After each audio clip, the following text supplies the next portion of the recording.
Dr. Susannah Gill, thank you for joining us in our design studio this year at EcoBuild. And you've come from the water seminar, Yes. and you've been talking trees. Yes. You work for Mersey Forest, is that correct? Yes, I work for the Mersey Forest, which is a community forest in northwest England. So we're about trying to plant trees and woodlands in and around urban areas. And you have a recent title. Yeah. So I recently won the European Young Urban Forester of the Year for 2014. It's organised by the European Forum for Urban Forestry. So that's quite an accolade, because it strikes me as though there's a lot more happening with forestry in Europe, perhaps in the sort of heartlands of Germany and certainly the south of Germany, places like that. There's a lot more forest seems to be apparent, or certainly a lot more in the way of urban forest seems to be seen there than it does in the UK. Would that be right? Yeah, potentially. I mean, definitely forestry is a big thing in Germany compared to in the UK.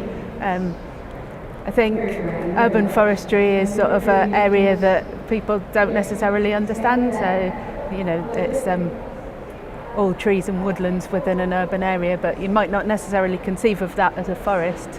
Actually, in many cases, our tree cover canopy is higher within an urban area than it is in surrounding rural areas. Definitely in England, anyway. Yeah.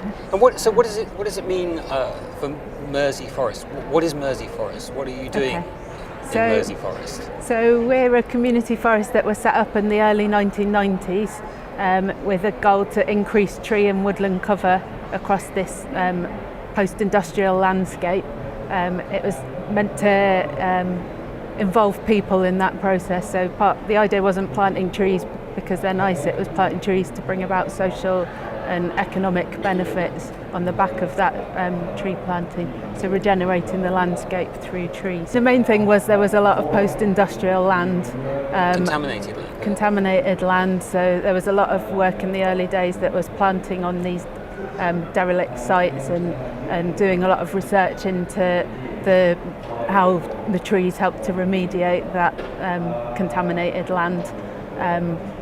And you know, very deprived communities where industry had just collapsed. So by getting people involved in that and seeing their neighbourhoods improve and so on, it kind of gives a sense of something's changing in the area. Then companies come and will invest in the area. It's got an improved landscape, so it becomes a much more attractive place that seems like it's got some kind of future to it. Get inward investment and it starts to build a kind of rebuild the economy. So you spoke about at least two benefits there in terms of improved environment. Yeah. And you've spoken about the benefits to contaminated land, or the way you use them. What other benefits are we seeing with trees in urban environments? We hear a lot about suds. Yeah. We talk about suds a lot. Yeah, so water management is an area that we're kind of increasingly interested in now. So we've got big challenges with flooding, with poor water quality, and we know that there's evidence that trees and woodlands can help to reduce the amount of flooding and can help to improve water quality. So we're increasingly trying to direct our efforts in that direction. We're promoting a programme called Urban Catchment Forestry, which is all about trying to more strategically use urban trees and woodlands as part of urban water management, so the two aren't divorced from each other but work together. And that hasn't been the case? It's not the case so far, so yeah, at the minute I don't think, urban trees aren't really considered part of water management at all. In terms of suds, you know, it's sort of, I think the trees are often like a landscaping element that's tagged on at the end. They're not seen as an engineering solution in their own right. So their role in helping to break up soils and get water into the ground, the capacity that they've got to capture and intercept rainwater before it even reaches the ground, it's kind of not factored into the process at the minute. Whereas somewhere in the US, they are using it more strategically. So they have an established urban watershed forestry program that's been going for 10, 15 years. So Susannah, you're a research fellow at the University of Manchester, is that correct? Yeah. And so are we talking about science and the lack of science, or is it just a lack of understanding on our part here in the UK? Is the science out there? The science is there. I think it can always be improved upon. So there are. I think we need to monitor and find out the impacts of what we're doing. So more research is always useful.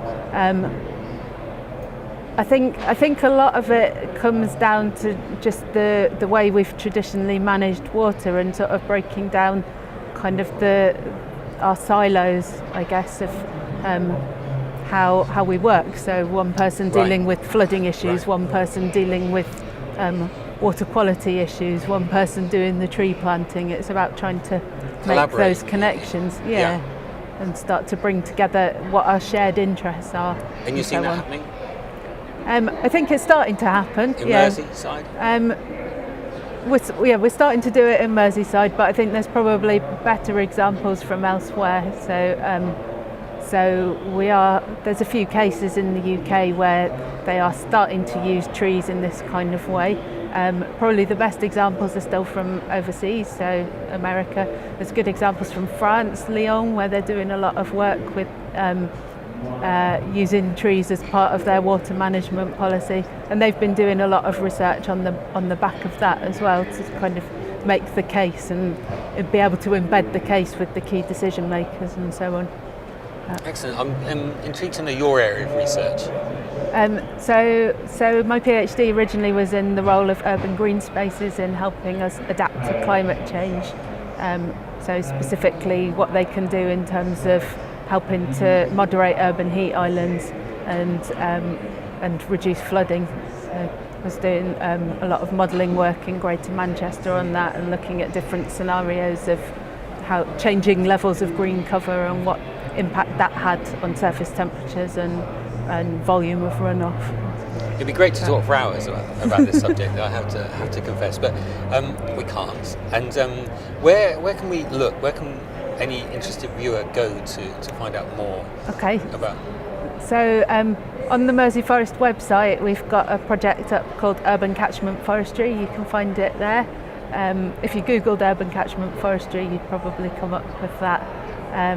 We've also got a good resource, Green Infrastructure Northwest.co.uk, or GINW.co.uk for short. It's got a lot of resources on it too. Perfect. Dr. Susannah Gill, thank you very much for your time. Thank you.